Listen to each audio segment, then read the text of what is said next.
4월 22일 월요일 새벽기도에 오신 여러분들 축복하고 환영합니다. 다 함께 찬송가 161장 할렐루야 우리 예수 함께 찬송하겠습니다.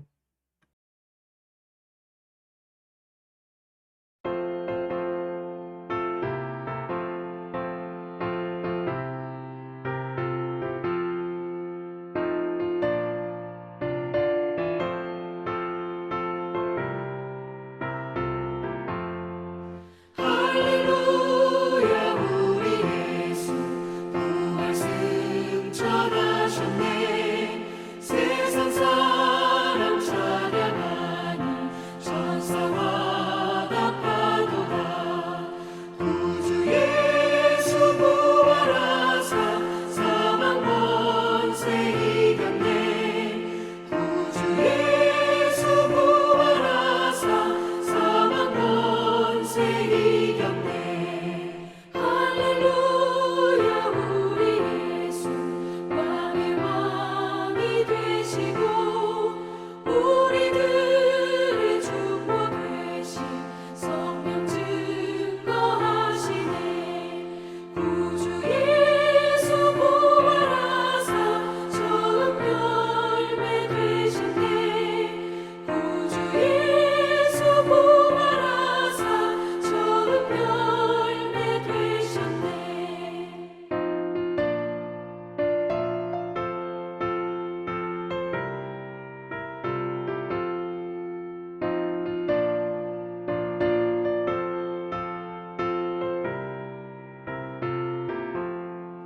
할렐루야 우리 예수 눈과 띠가 없도다. 무덤 속에 있는 죄인 주가 일으키시네. 구주 예수 부활하사 영광 주로 오시네. 구주 예수 부활하사 영광 주로 오시네.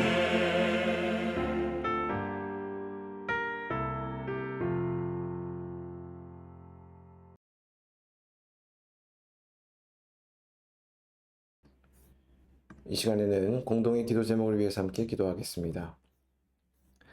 첫 번째로는 나라를 위해서 함께 기도하겠습니다. 나라를 위해서 함께 기도할 때에는 우리나라 사회를 위해서 함께 기도하겠습니다. 우리나라 사회가 약자를 보호하고 소통이 잘 이루어지는 사회가 될 수 있도록 위해서 함께 기도하도록 하겠습니다. 특별히 우리나라 안에도 여전히 보호받아야 할 여러 종류의 사회적 약자들이 존재합니다.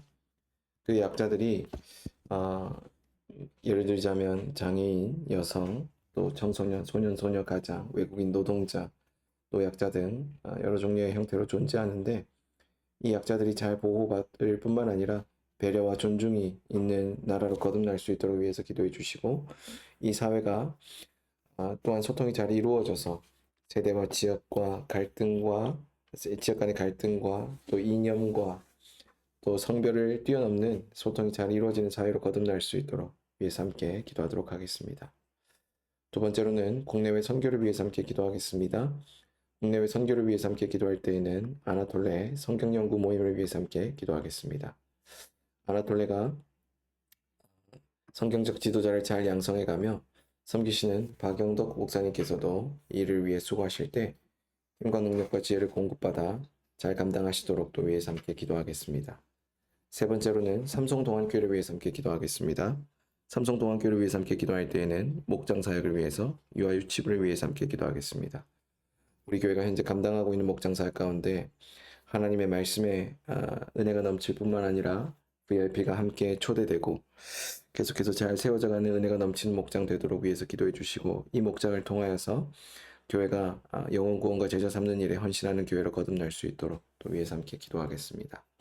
섬기는 목자를 위해서도 목녀를 위해서도 기도해 주시고 현재 다시 재정비 중인 청소년 목장을 위해서도 다시 한 번 더 기도해 주실 때 이 청소년 목장이 주님 나라로 잘 세워져 갈 수 있도록 위해서 함께 기도하겠습니다. 세 번째로는 또 이어서 삼성동안교회를 위해서 기도할 때 유아유치부를 위해서도 함께 기도하겠습니다. 유아유치부가 어린이를 잘 양육해가며 복음 안에서 이들을 든든히 세워가는 유아유치부로 거듭날 수 있도록 위해서 기도해 주시고, 또 섬기시는 전도사님 위해서도 맡기신 자리에서 주어진 일들을 잘 감당하는 전도사님 될 수 있도록 또 위해서 함께 기도하겠습니다. 네 번째로는 교우 가정을 위해서 함께 기도하겠습니다. 교우 가정을 위해서 함께 기도할 때는 정선영 교우의 가정을 위해서 함께 기도하겠습니다. 정선영 교우의 가정이 주님 나라로 잘 세워져 가며 모든 영역간의 필요를 채우시는 놀라운 은혜가 있도록 위해서 함께 기도하겠습니다. 다섯 번째로는 새벽 기도를 위해서 함께 기도하겠습니다. 계속해서 온라인으로 진행되는 새벽 기도회가 방송상의 문제 없이 잘 진행될 수 있도록 위해서 기도해 주시고, 새벽 기도회 가운데 성령의 음성이 들려지는 은혜가 넘치도록 위해서 함께 기도하겠습니다. 함께 나눈 이 다섯 가지 기도 제목을 위해서 이 시간 한 목소리로 기도하겠습니다.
예수님 이름으로 기도합니다. 아멘.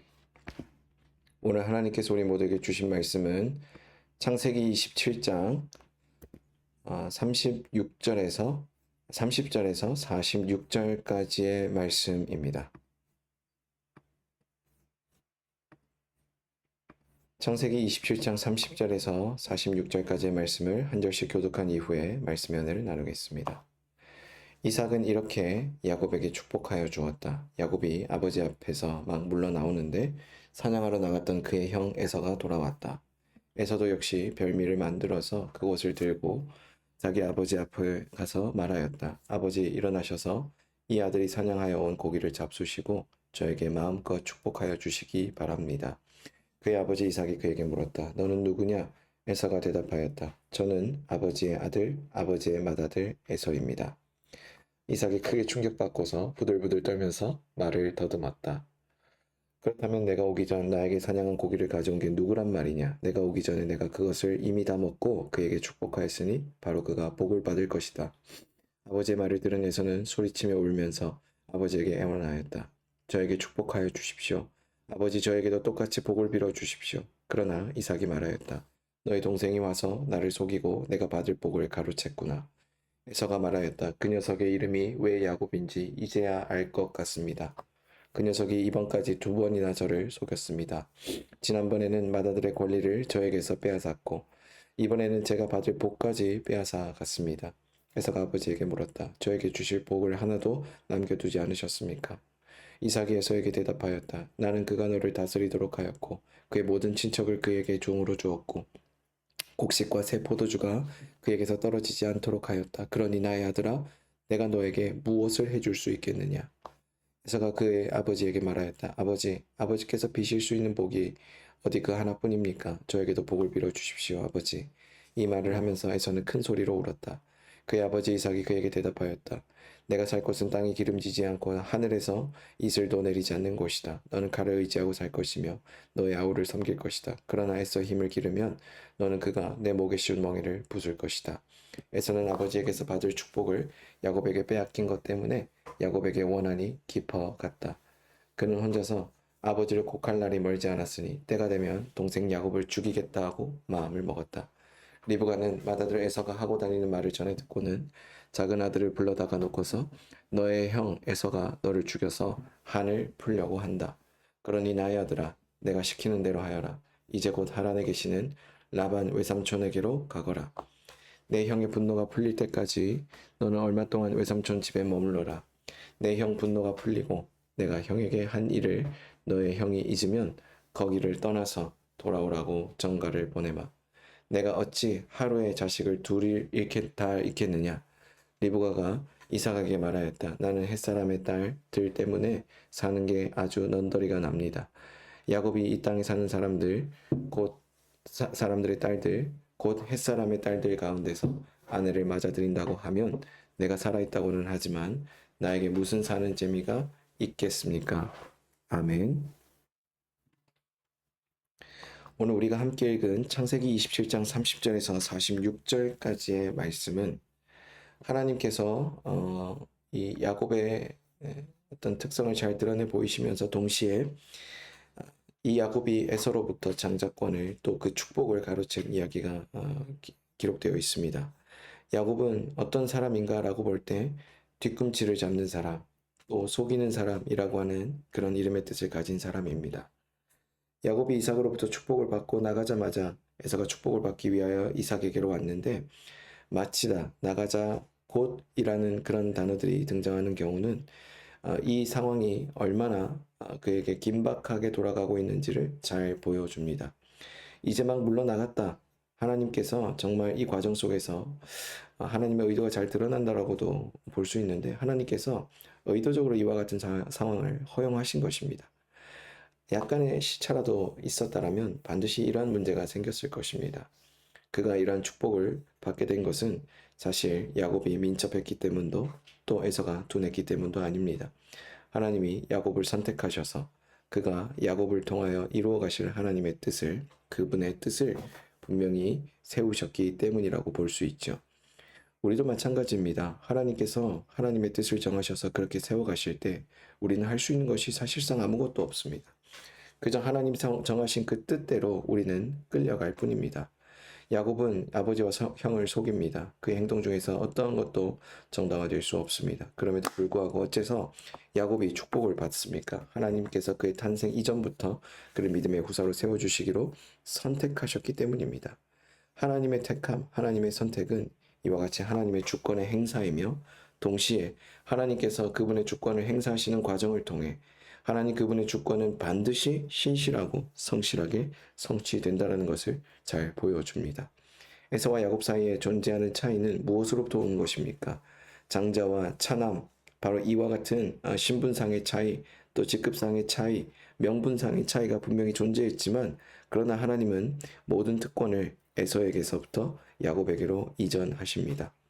바로 이와 같이 야곱이 하나님의 은혜로 말미암아 모든 상황을 뛰어넘어 하나님의 축복을 받게 되고 나아가서는 이 창세기 27장을 통하여서 하나님이 그분의 계획을 신실하게 이루어져가는 과정 속에 야곱이 택함을 받았다는 것을 오늘 말씀은 조명하면서 오늘 우리에게도 이와 같은 교훈을 던집니다. 하나님 행하시고자 정하셨던 그 일에 대해 오늘 우리는 그저 바라볼 뿐이고 그리고 야곱도 이렇게 이야기합니다. 에서에게 내가 무엇을 해줄 수 있겠느냐. 37절에 그렇게 이야기하죠. 더 이상 내가 해줄 수 있는 것이 아무것도 없다. 이것이 우리의 사실 어떻게 보면 상식적인 고백일 수 있습니다. 오늘 그와 같은 고백에서 우리가 엿볼 수 있는 것은 하나님께서 하고자 하시는 그 일에 바로 예배가 없다라는 것입니다. 로마서 8장 31절을 보시면 하나님이 위하시는 자가 세상이 어찌할 수 없다라고 이야기합니다. 그리고 그 가운데 하나님께서 그 사람이 어떤 수고와 노력을 기울인다 할지라도 은혜와 축복 가운데 그분의 뜻을 행하신다라는 것을 너무나도 필연적으로 잘 보여주십니다. 오늘 이 말씀을 또한 근거로 놓고 오늘 우리가 살펴본 말씀을 함께 살펴볼 때 오늘 우리는 하나님의 주권 행사가 이루어져 가고 있는 이 시간들을 보내게 됩니다. 오늘뿐만 아니라 이번 한 주간이 그럴 것입니다. 여러분 이번 한 주 동안 하나님의 주권이 하나님의 그분의 뜻이 신실하게 이루어져 감을 함께 우리는 이번 한 주 동안 너무나도 분명하게 경험하게 될 것입니다. 여러분 어떠한 삶을 살아가십니까? 하나님의 뜻 앞에 그저 끌려가는 것처럼 보이는 것이 우리에게는 불행하게 느껴질 때도 있고 마땅치 않게 느껴질 때도 있습니다. 그러나 그 삶이 곧 하나님의 축복의 통로요 하나님의 축복의 성취임을 여러분 잊지 마시기 바랍니다. 야곱이라고 하는 한 존재가 보여준 것은 그가 어떠한 존재로서의 장점과 선택에 받을 어떤 조건이 주어졌기 때문이 아니라 그가 하나님의 은혜의 통로로 하나님께서 지목하셨기 때문에 이와 같은 복을 누리게 되었다라는 것에 중점이 있습니다. 저와 여러분들도 마찬가지이죠. 야곱처럼 누군가를 속이며 하나님 앞에 불의하게 여전히 살아가지만 그러나 그런 불의한 우리를 위해서 주님은 여전히 은혜를 베푸시는 분이며 그토록 신실하게 동행하신다는 사실을 여러분 잊지 마시기 바랍니다. 그분이 우리에게 신실한 그 은혜를 베푸시는 것이 곧 우리에게 하나님의 주권 행사의 가장 큰 대표적인 모습이라고도 볼 수 있습니다. 오늘 우리는 그분의 주권을 바라보고 그분의 은혜가 우리 가운데 주어짐을 함께 순종함으로 바라볼 수 있을 것입니다. 그 은혜가 저와 여러분들 삶 가운데 넘치게 되기를 주의 이름으로 축복합니다. 함께 기도하겠습니다. 사랑의 주님, 주가 오늘 우리의 삶 속에 개입하셔서 주님의 놀라운 은혜를 베풀어 주심을 바라보는 은혜가 넘치게 하여 주옵소서. 그 은혜를 힘입어 나아갑니다. 우리의 생각과 마음과 모든 입술의 생각들을 주장하여 주옵소서. 사랑이 많으신 예수님 이름으로 기도합니다. 아멘. 이 시간 이후에는 각자 가진 기도 제목을 위해서 기도하겠습니다.